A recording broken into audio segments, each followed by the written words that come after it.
Welcome to This Week in Missouri Politics, one of my favorite shows of the year. We are at the Legislative Conference of Missouri Farm Bureau here at the capital of rural Missouri, the Missouri Farm Bureau building, with a packed house of folks from all over the state. Thrilled to be here at Farm Bureau. Thank you guys for having us. And we are now joined by the president of rural Missouri, the president of the Missouri Farm Bureau, Garrett Hawkins. Thank you for having us. We really appreciate it. We're always glad to host you, Scott. Appreciate you. What a great time it is to be the president of the Missouri Farm Bureau. I mean, look at the difference between this year and last year. When we sit on this stage, you now have Governor Mike Kehoe, which you guys were at the forefront of supporting. You have an attorney general who's doing pretty much everything you do for rural Missouri. You have a Senator Curtis Gregory, Senator Jamie Berger. You have a whole crew of people that you supported. Some of them tough calls in tough races. And by God, it was a great election night. It made for a great legislative banquet. Well, we as an organization have much to be thankful for, and truly I think the state has much to be thankful for as we think about new leadership that's in place that's going to continue this drive to ensure that Missouri is the place to live, work, and serve. And we heard that again last night from Governor Mike Kehoe as he talked about his vision for the state. And again, seeing his commitment to agriculture, recognizing that it is a cornerstone to Missouri's economy and how ultimately we drive investment and look at opportunities to bring our kids home to the farm and to our communities. Let's talk about now that the elections were an overwhelming success. But now that you won the elections, it's time to produce for rural Missouri. That's right. Let's talk about health plans. Yep. You've had an idea for several years now. The suburban Republicans don't like it, but it's a great way to help solve real problems in rural Missouri. Tell us about your health plan idea. Well, let's approach it from this standpoint. How often do people come to the legislature and not ask for a dime of government money? All we're asking for is the General Assembly to allow us to serve our members like they're asking to be served. That's it. So 9 state farm bureaus have since joined, like Tennessee, in getting approval from their respective General Assemblies to be able to offer this type of coverage to their members. And now this year, we're asking again, along with 4 other state farm bureaus in other states are asking for the same thing. Why is that? Because this is proven to work in states in helping address this donut hole of people who are oftentimes farmers or self-employed who truly just the Affordable Care Act marketplace doesn't work for them when they don't qualify for a subsidized plan. What's the problem? I mean, who's the person that thinks it's a bad idea? Well, I guess I should ask, what city slicker is the problem? Well, I mean, we've got, let's just say that there's a problem with maybe potential insurance carriers who see this as unfair. My argument is you've had a number of years to help address this issue and nothing's been done. And frankly, this is year 3 of having this conversation with the legislature, and no one else has stepped up and said that they can serve the way we want to serve. The reality is we are unique. We have been in existence for 110 years, and we have a track record of rising to the occasion to meet the need of our members. This is the next frontier for us of addressing this issue that truly impacts people's pocketbooks and it impacts their decision-making on an annual basis. Let's talk taxes. Yeah. Lots of changes coming. What's the best system for rural Missouri? Oh gosh. So we see at the state level, we've been supportive of eliminating the capital gains tax. That's something that we have long fought for, common sense reforms at the federal level. So excited to see that happening at the state level. Clearly, we are at a pivotal time in Washington, D.C. as we think about just this huge agenda for the coming year. But we face a major tax cliff come December 31st of this year.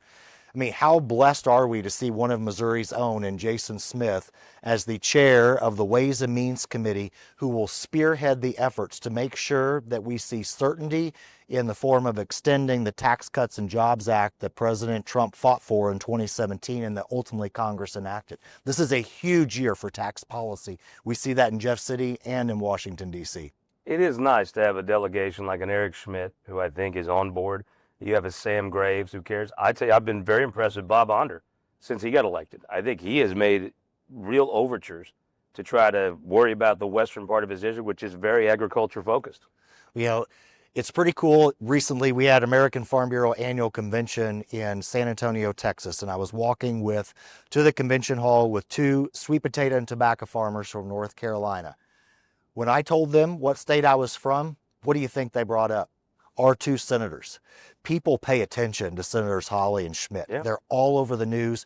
They're doing a great job of not just speaking for Missouri farmers and ranchers, but they truly, what they are working on resonates with farm and rural families all across the country, because they're trying to reduce regulation, make sure that we have common sense energy policy again.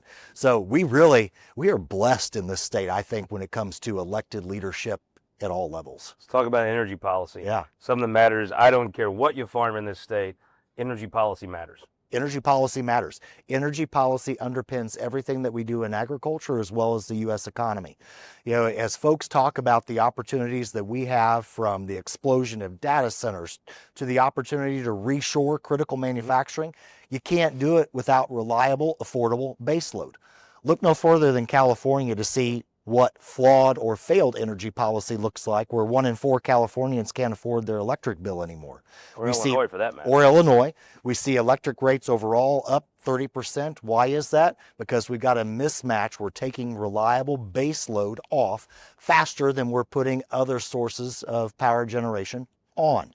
Fortunately, we see an administration that I think is going to focus really hard on getting us back to using the resources with which we have been blessed. The state's going to have to produce more power. Missourians utilize more power than we're producing right now. You know, we talk about energy independence from other countries. Missouri needs to be energy independent, and we can be.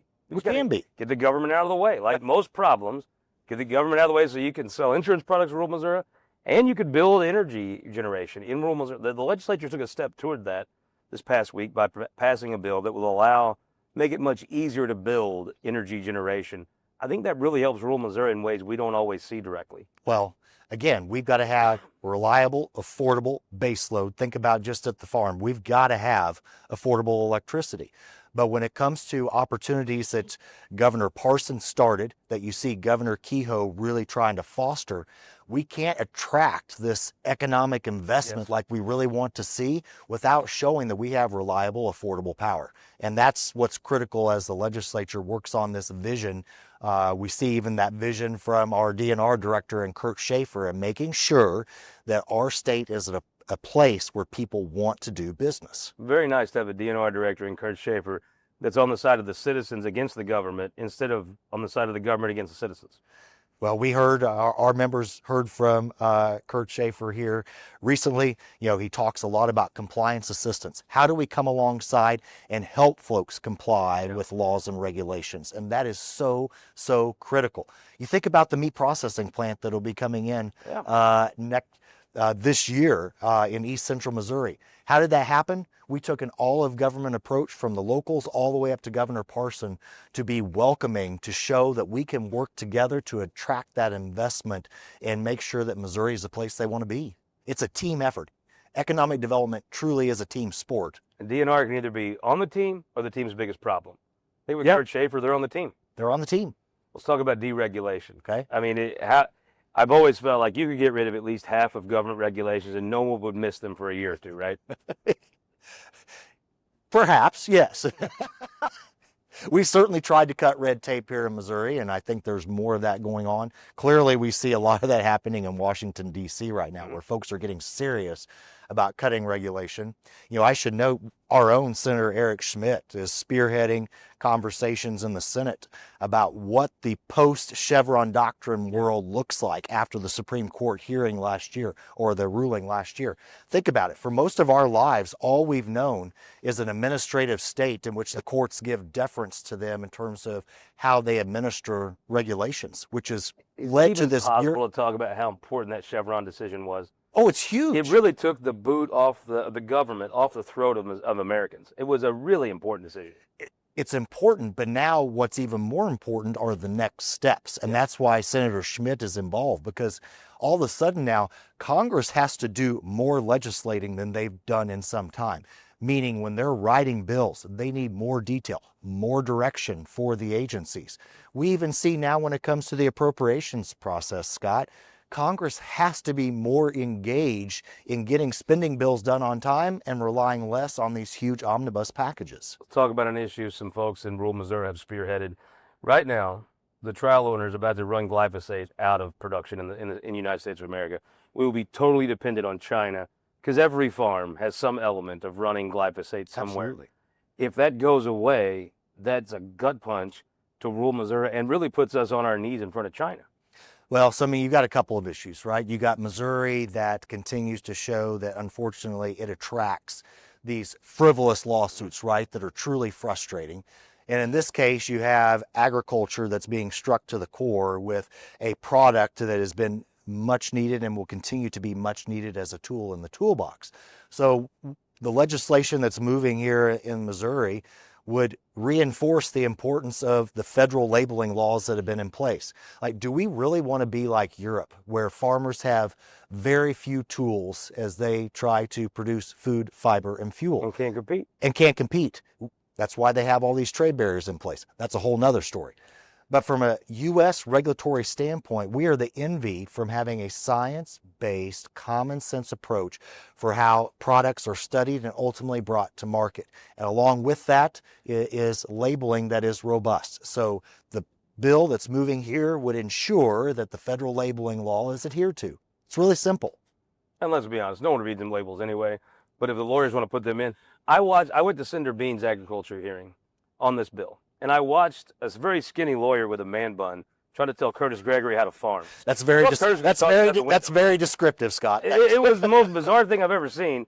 He asked him if you'd ever mixed Roundup, which, of course, Senator Gregory's a farmer. Senator Gregory asked him if he'd ever mixed Roundup. He said, no, but I've studied it.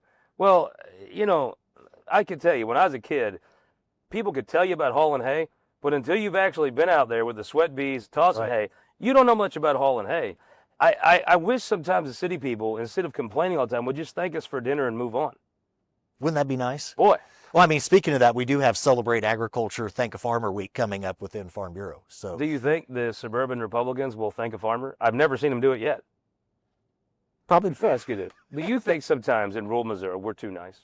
We are folks that are accommodating.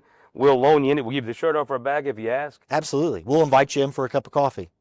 The suburban folks, they do not share that. They play hardball. Do you think we're going to have to play harder ball to get things like health plans, to actually get to use glyphosate without 50 lawyers sniffing around your farm? I do think we're going to have the suburban folks are playing a very aggressive game. Yeah. They're going to have to raise our game. We do. But I mean, the impact of rural Missouri is seen in every election cycle, right? And the impact that we have. But we've got to carry it through, and we need results. Let me just ask you this. If the state can't take care of its number one industry in agriculture, its number one business, the people that elected this governor and elected the supermajority of Republicans, does the state have time to take over the St. Louis Police Department? Do they really have time? Is that something they could add if they can't take care of agriculture? And is it not time rural folks start to ask, okay, we'll worry about all your social issues that you care about in the suburbs. We'll worry about all your St. Louis police. But first, why don't we take care of business at home? I think that's a very fair question and a valid point. As I look around at our folks, that's something we've got to process, right? Because it is different. It is different for us to think in that mindset. But yet, how many times, do you leave a state legislative session and so much is left on the table, right? And it's usually, oftentimes, our stuff. The suburban folks will throw fits until they get heard. Is it not time we're going to have to just step in and say no? Well, whether it's threading the needle between energy security and property rights, trying to improve affordable health access, all of these things are critical to our ability to continue to drive the number one industry. Ultimately, we had 100 collegiate members here for our legislative conference, and there's nothing more than I want to do than instill optimism about the opportunity that abounds, whether they come home to the farm or whether they want to settle in their rural community. I firmly believe we have the upper hand. We have went to the people of this state have elected folks that we've asked them to elect. Now it's time to produce, right? That's right. Oftentimes we are taken for granted, though. We're going to be at the state fair talking about our victories. I hope so. We better be. Garrett Hawkins, President of Missouri Farm Bureau. I will see you at that state fair in August, and we'll be right back with our whole panel of Farm Bureau members. We're going to talk about the state of agriculture and what the state of Missouri can do to help its most important industry after this. For more than a century, the St. Louis Carpenters Union has shaped our communities. Through trusted alliances, we deliver skilled professional craftspeople while our business partners provide the kind of quality jobs that keep our economy humming. It's a blueprint that has worked since 1882.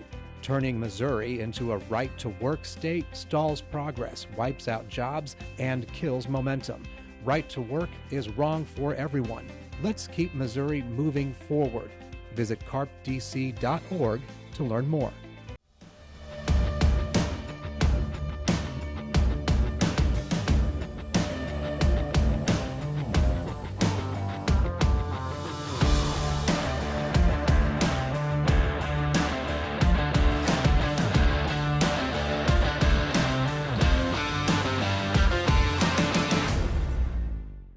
You know, Missouri farmers have been doing what's best for their land for generations.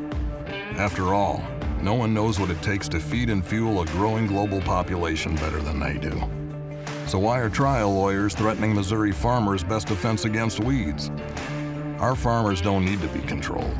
They need to be supported. Keep glyphosate in our state. Show your support at TakeControlMissouri.com. Paid for by Modern Ag Alliance in support of Missouri farmers.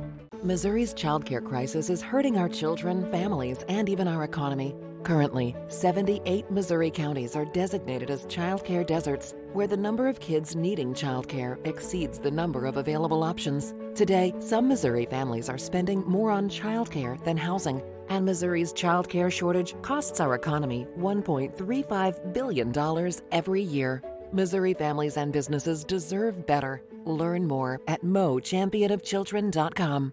Some politicians claim cockfighting is a proud tradition, but is it really something to be proud of? Cockfighting isn't just cruel to animals, it's cruel to humans. It's linked to organized criminal activity, illegal gambling, even drug trafficking. Leading law enforcement and Christian groups have spoken out and are urging a stop to the violence. But some politicians want to give cockfighters a pass. Keep cockfighting out of our state.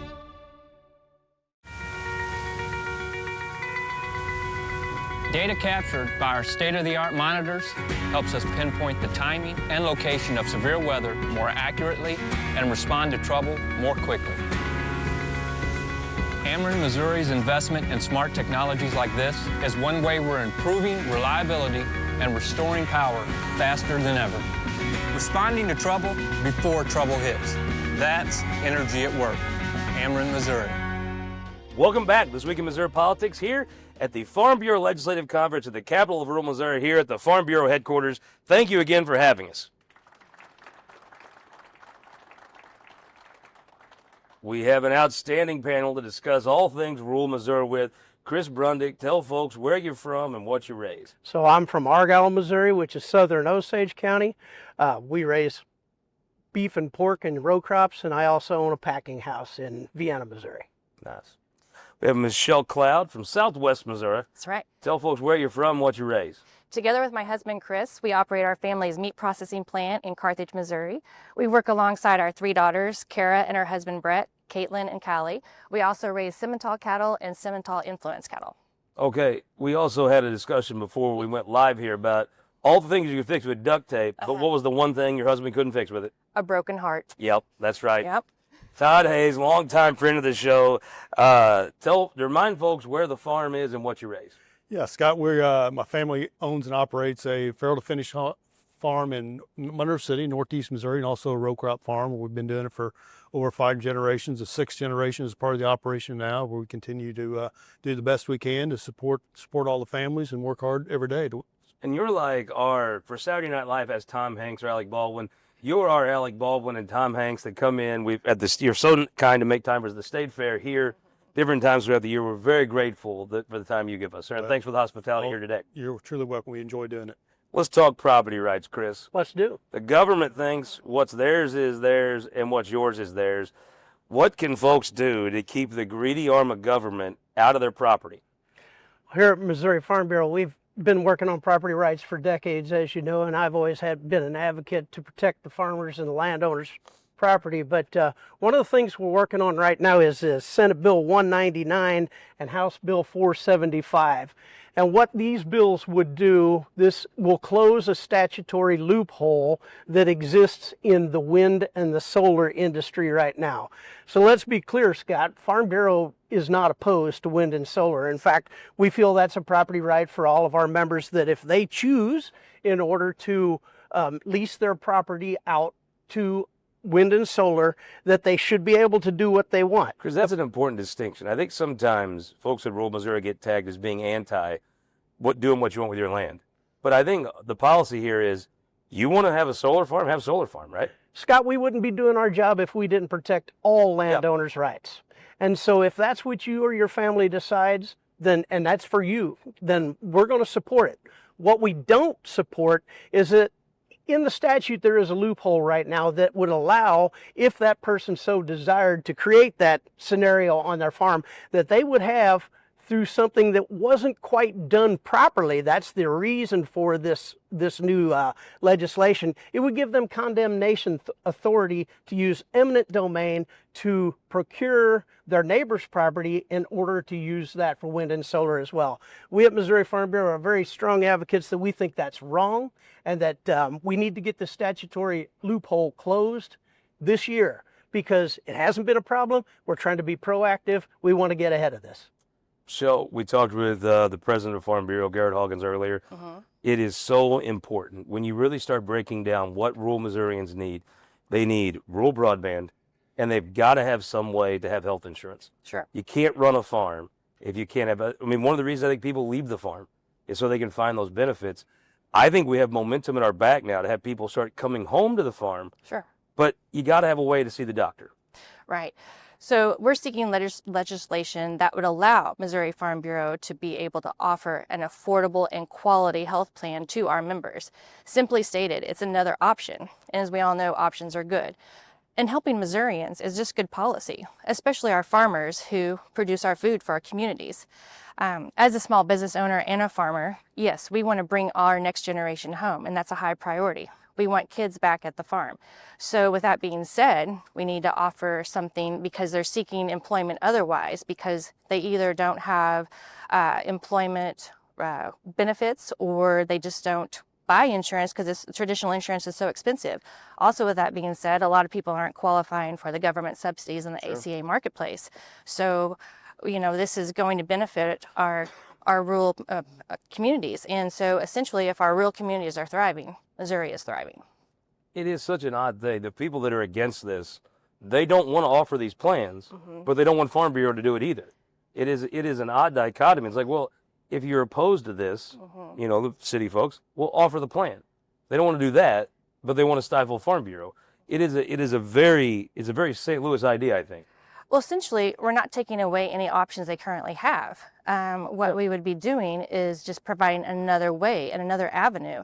And yes, it is a small amount of people, but the important people, it's our small business owners, it's our farmers, it's the people that provide so much for our communities. So basically, all of us sitting here, we have a shared interest to invest in our not only farming, but our communities and Missouri. So this health plan is essentially an investment tool. So Missouri Farm Bureau members are asking for this, and Missouri Farm Bureau is asking to use our own money to give back to our members. You have 2 years of, only 2 months into a 2-year session of Congress. You have a president who was elected overwhelmingly by rural areas, especially in Missouri. Is this the session they pass a farm bill? We know they got a lot of big priorities, a lot of big issues they're working on. We hope this is going to be one of the big things we can get done. And part of this farm bill, I know they attached some things. And the House did their version last year was dealing with Prop 12, and it passed through. We need a fix on that. As a person that was part of the lawsuit with California from 2018 on, and went to sit in the Supreme Court building for the court hearing. Watch the justices, listen to them in October of 2023. And when the Chief Justice says, we can't have 50 different rules based on moral issues, which you're bringing to us, California, this has got to be a fix from the Congress. Congress has to make this change, because this country can't stand 50 different types of rules, how you're going to transport, how you're going to raise food or do anything. It's just not about swine industry. It's about a lot of things. It is so similar, California liberals and suburban Republican liberals. They sure have a lot of ideas on how to farm, but I don't see any of them putting on their jeans and boots and going out and helping work. Right. In this case, they're trying to regulate how pork is produced in the country and also in other countries, because if Canada ships pork into California, it has to meet their standards. There's a violation of a trade act. They're just such a large market, they can throw their weight around. Right. That's where it comes down. It is. Tell me about Prop 12. Yeah, it was passed in 2018 by the voters of California and tried to restrict, in fact, how you raise your pork on your farm with sow gestation stalls. California doesn't raise hardly any animals. Missouri is the 7th largest in the country of that, but it impacts a lot. It's going to impact small farmers in a bigger way. It's going to be a huge cost to us if we try to revamp our facilities to meet their standards. And we're saying, what's going to keep them from changing their standards in 5 years? So we could see, consumers want choices in their stores, but yet California wants to limit our choices and how we produce what we produce. Let us do what we know how to do. Let us work with our Department of Ag folks to make sure we're doing it in a safe and sound way and continue moving our product across state lines to feed the consumers. Ultimately, the consumers in California, they're paying a price too. Give me a prediction. Is this a session they get a farm bill done in Washington? I believe they do. It may be later in the year, but I believe they get it done. What do you think? This is the year? We hope so, yes. With all the priorities out there, I'm not so sure. I got to admit, I'm a little pessimistic like Chris. It's taken them this long. They don't get a lot done out there, do they? They sure make a lot of money. They don't always get a lot done. It's slow to get things accomplished, but they're moving. We're more concerned about getting it done right. Yeah. If it takes some time, let's do that. Yep. With a minute left, we're about concerned with getting thrown off the air. So with a minute left, who won the week? In my opinion, I say that it's Jason Smith. He introduced that amendment or that plan for the extending the tax bill. President Trump approved of it. He asked for one big, beautiful bill, and I think let's get it done. It is amazing. Jason Smith, the guy that's been in this room 100 times when he was a state rep, now congressman, his career has taken off like a rocket. He has really done so well by the people of Southeast Missouri, really the whole state. Who won the week? Brooke Rollins, USDA Secretary. She's hit the ground running. She met recently in Kansas City to set her policy priorities, and I think she's going to do a great job. It is amazing how many things in rural Missouri USDA touches. I mean, you standing up a two before, there's a loan guarantee, there's some program. USDA is so vital to our communities. I think it's nice to have somebody in there that seems excited about innovating that department. Sure. Who won the week? For me, it's pretty easy. It's the National FFA Week. We have over 27,000 FFA members in the state of Missouri, and that tells us that's people learning more about agricultural leadership and everything else, and it tells us there's still strong youth that want to be a part of this great industry, and that's what's going to continue us moving forward to the next generation. My question is, can you still get in your FFA jacket? Almost. I mean, zip it. I can wrap mine around my head like a bandana. That's about all I can do with mine. It's no longer a little snug. But we can all remember the first time we put that jacket on, yes. some of the things that an ag teacher that impacted any one of us in our classes. It's a real point of pride. And a real, when I see those blue jacks in the Capitol, it's a comment out. I'm like, I had one of those. That's awesome. That's right. I'm going to say Judge Mary Rose Russell, the Chief Justice of the Supreme Court. We were so honored to be able to be here in this room this week and honor her as our Stateswoman of the Year. We had the governor, the pro tem, the speaker. We had a great night. We raised a record amount for the Women's Scholarship Fund. But I say it was all really to honor Judge Mary Rose Russell, who I believe won the week. We hope you'll win the week next week by joining us here on This Week in Missouri Politics. This Week in Missouri Politics is sponsored by the Missouri Automobile Dealers Association, Ameren, Spire, the United Electric Cooperative, and the Missouri Association of Career Fire Protection Districts.